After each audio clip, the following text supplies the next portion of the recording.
మంత్రి కొండా సురేఖను పొంగులేటి కౌంటర్ ఇచ్చారు.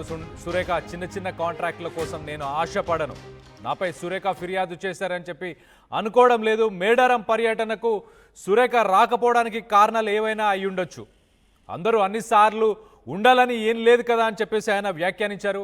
శ్రీనివాసరెడ్డి అంటే ఏంటో, శ్రీనివాసరెడ్డి టెండర్లకు ఎట్లా తాపత్రయపడతారో, 60 కోట్లు 70 కోట్ల టెండర్ల కోసం శ్రీనివాసరెడ్డి కంపెనీ తాపత్రయపడుద్దా లేదా వాళ్ళకంటే కూడా ఇక్కడ కూర్చుని మీ అందరికీ తెలుసు. సో దాని గురించి నేను ఎక్కువ మాట్లాడను. అందుకే నేను కూడా మీరు ఏదో మీరు పేపర్లో రాసినా నేను రెస్పాండ్ కాను కూడా.